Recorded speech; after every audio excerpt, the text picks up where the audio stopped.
Bonjour chers amis, j'espère que vous allez bien. Nous sommes le mercredi 10 janvier 2024. Et puis, je voulais faire une petite vidéo avec un petit tirage sur les agriculteurs, les manifestations d'agriculteurs. Mais avant ça, je voulais vous raconter un petit peu. Hier soir, j'ai regardé un petit peu les chaînes étrangères, les chaînes anglo-saxonnes, que ce soit la BBC, CNN, et puis une autre dont j'ai oublié le nom, mais enfin bon, bref, peu importe. Je vous cherchais des informations, voir s'ils parlaient de la liste.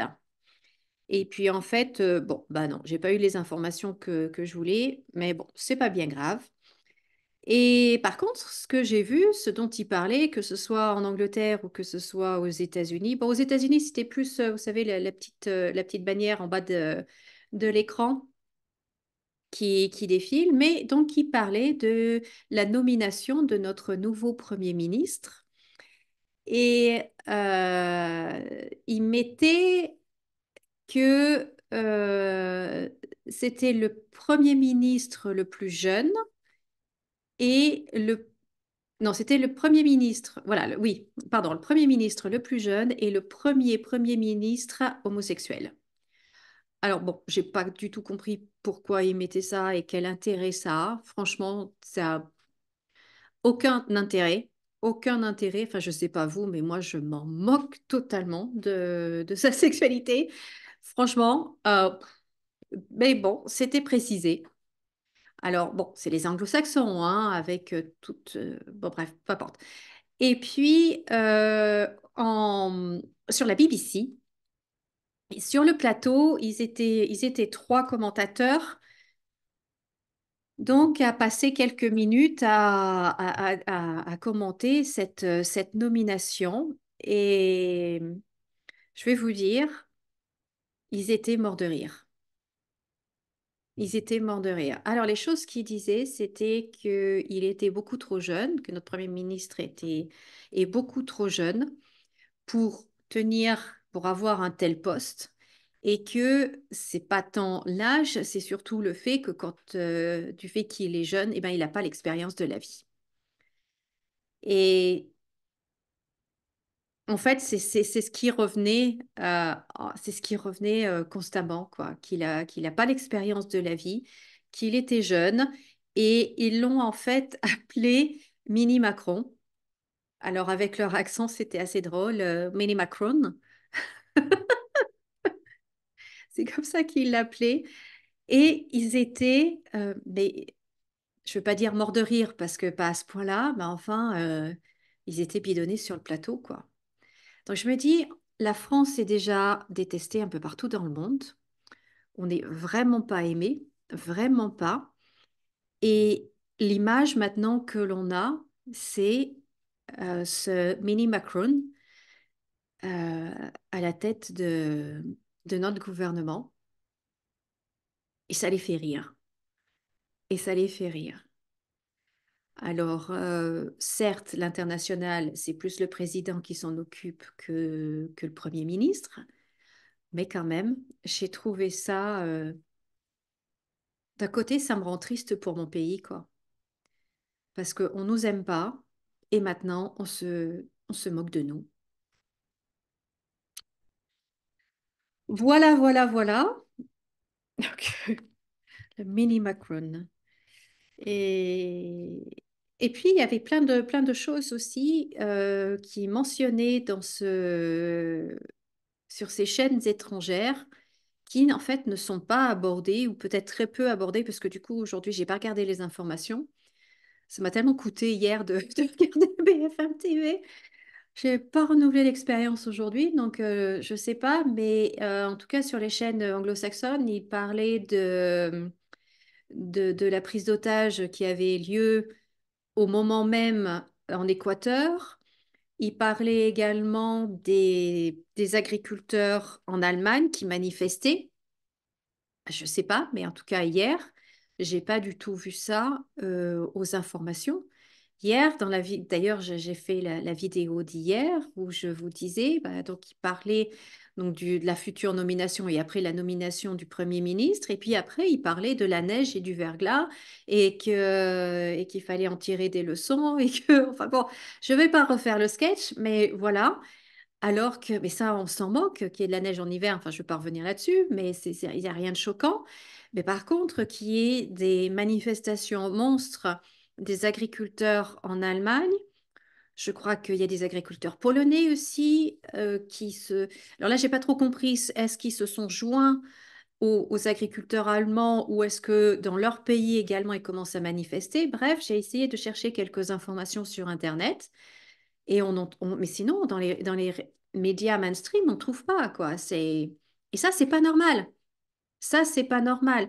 On va nous saouler avec l'affaire Depardieu, on va nous saouler avec l'affaire maintenant Delon. Je sais pas ce que c'est, j'ai pas suivi, mais c'est juste que je vois de temps en temps, enfin, voilà. Mais on s'en moque. Enfin, moi, la famille Delon, je suis désolée, je m'en moque, mais bon, bref.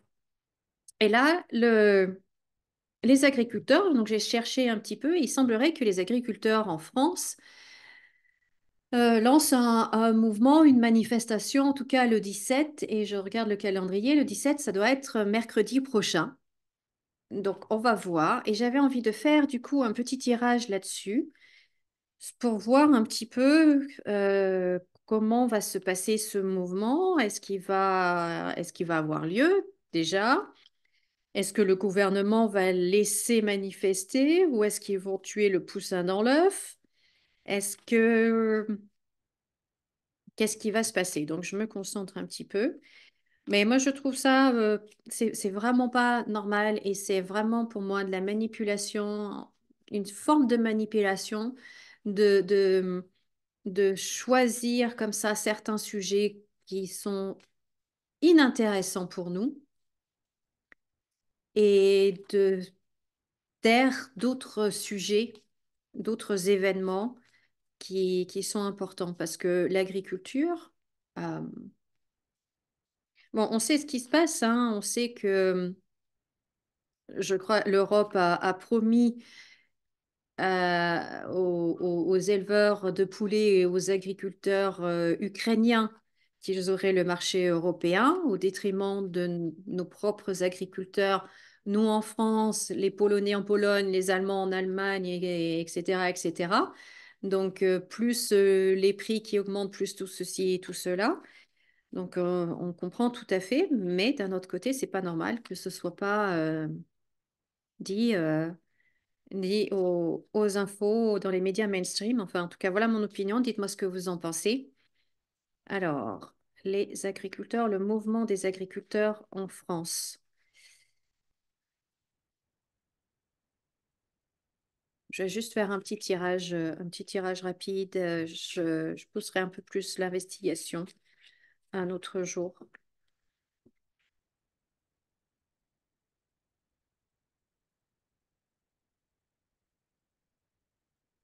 Alors, on voit déjà qu'il y a une union hein, de ce mouvement-là. Déjà au sein donc de la France, hein, puisque c'était ma question, mais on voit aussi qu'il va y avoir un soutien international des agriculteurs, en tout cas en Europe. En Europe.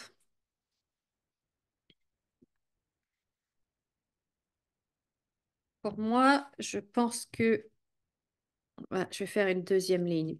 Ouais.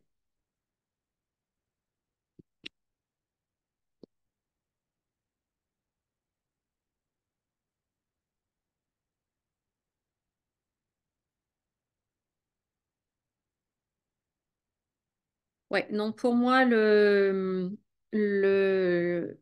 président va ordonner de couper tout ça tout de suite. Vous voyez, il y a la faux de mettre un terme en fait à tout ça.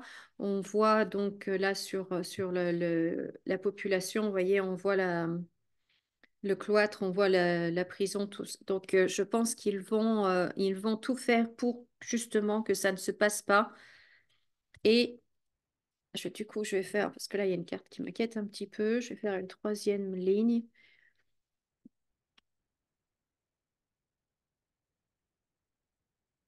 confirmation ou... Bon,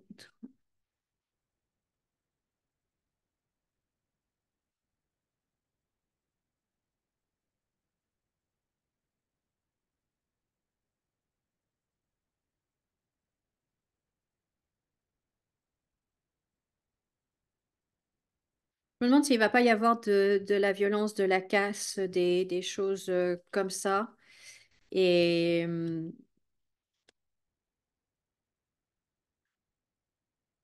mais je pense pas que ce mouvement va. J'ai pas l'impression qu'en France, en tout cas, ce mouvement va aller très loin, très vite. On va proposer, en fait, vous voyez, des petits chèques, des petites miettes qu'on va leur donner. On va leur promettre, on va leur promettre certaines choses. Et, vous voyez, pour étouffer tout ça.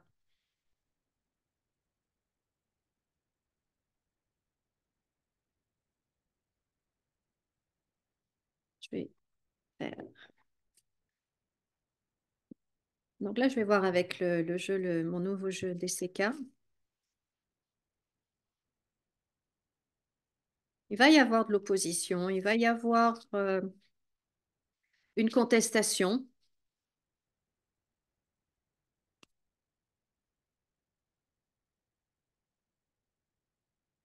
Parce que je me demande s'il va pas y avoir une tentative de monter les gens les uns contre les autres, à nouveau, toujours. Hein, ça aussi, ça va être un schéma de cette année, de faire des clans et de monter les gens les uns contre les autres.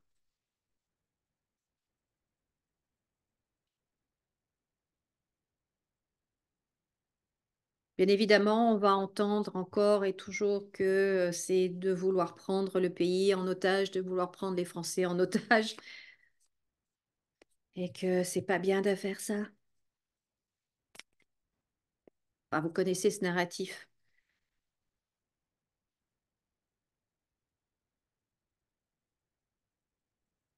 J'ai l'impression que le mouvement à l'étranger va être plus conséquent que le mouvement en France.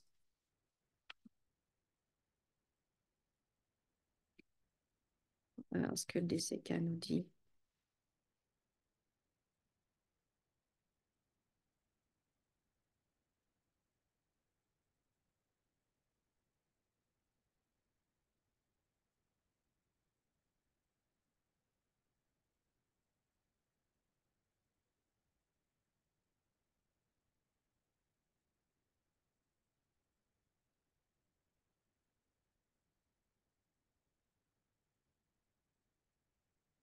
Mhm.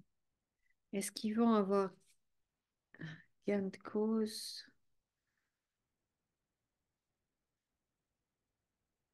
Ils vont avoir, vous voyez, là on a le triomphe, on a la coupe, la première place, la victoire. Et là, on a l'ampoule.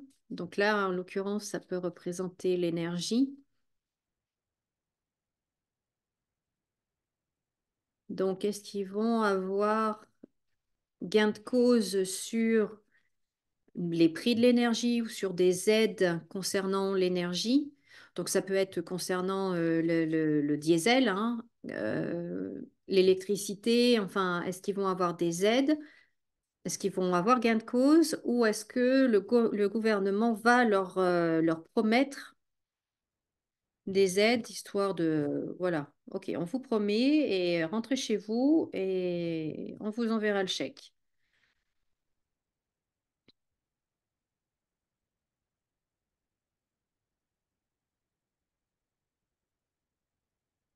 D'accord, pas vraiment.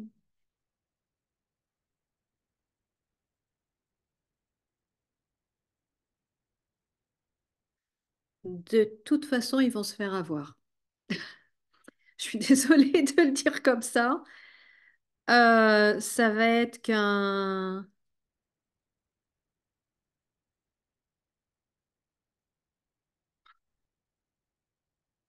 Ils vont se faire avoir. Ils vont se faire bluffer. Ça va être que illusion, leurre.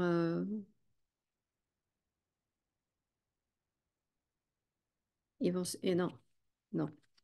Je pense qu'en fait, le gouvernement va réussir à, à étouffer le mouvement dès le départ en leur faisant des promesses,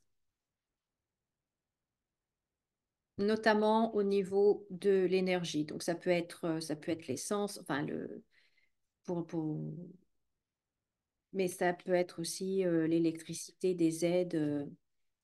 Ouais.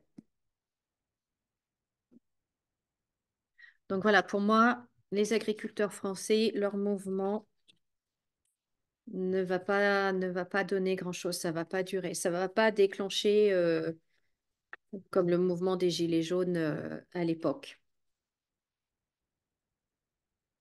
Non.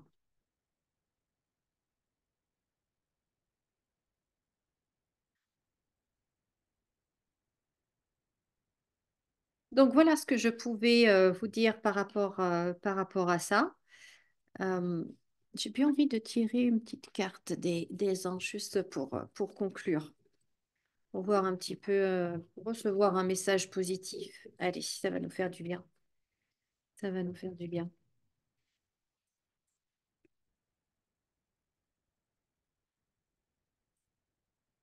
Alors, je leur demande quel message positif peuvent-ils nous dire? De quoi avons-nous besoin? Quel message avons-nous besoin d'entendre?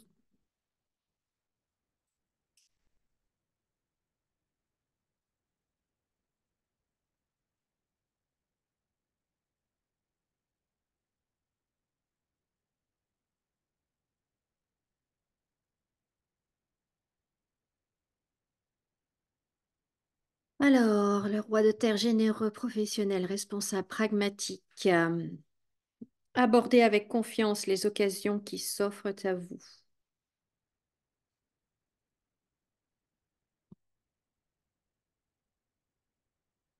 Donc, d'avoir confiance.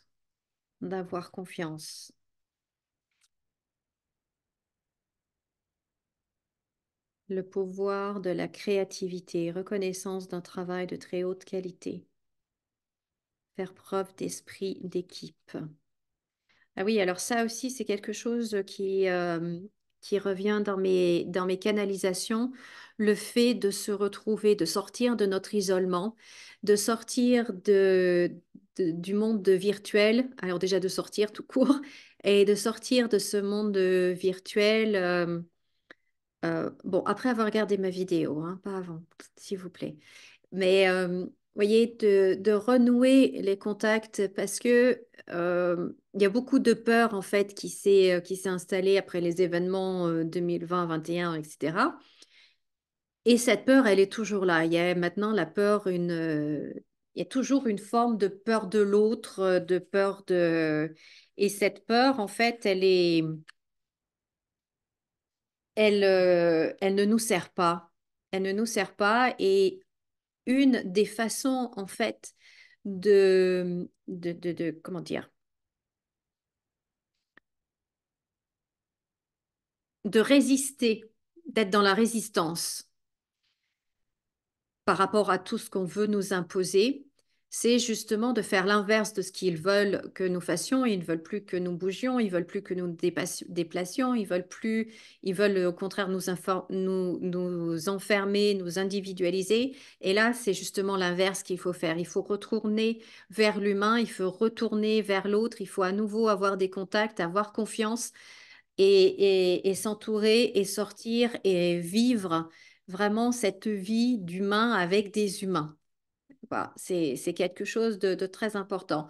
Et ils me disent que tout ça, en fait, tout ce qui arrive, ce n'est pas une fatalité, c'est pour nous réveiller, pour nous obliger à changer.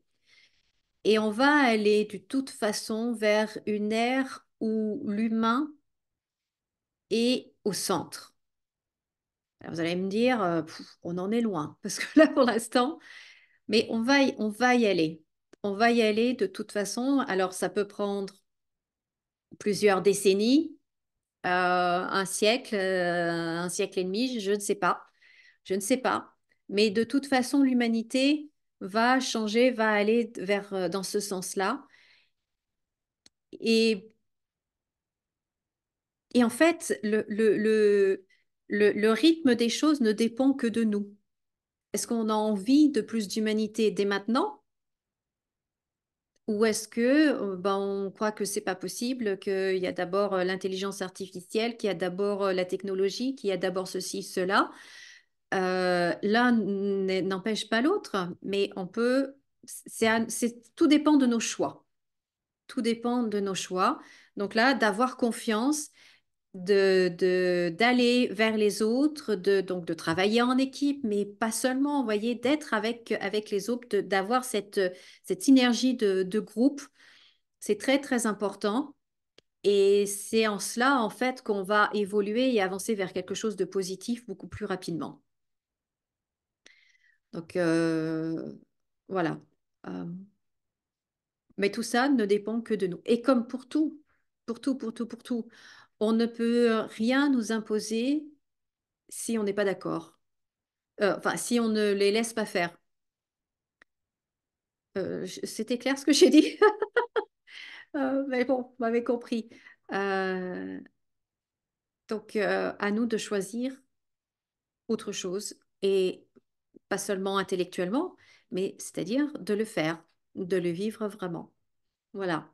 Voilà, donc je vais terminer sur cette note positive et que, en plus, il y a plein d'opportunités qui vont se présenter à nous, donc c'est formidable. Donc, tournons-nous vers l'humain et accueillons, saisissons toutes ces occasions, toutes ces opportunités. Et voilà le message de fin. Je vous souhaite une très très belle soirée maintenant, puisqu'on est déjà tard dans la journée. Donc, je vous souhaite une très belle soirée. Comme d'habitude, souriez, rayonnez, prenez bien soin de vous. Et moi, je vous dis à très bientôt. Au revoir.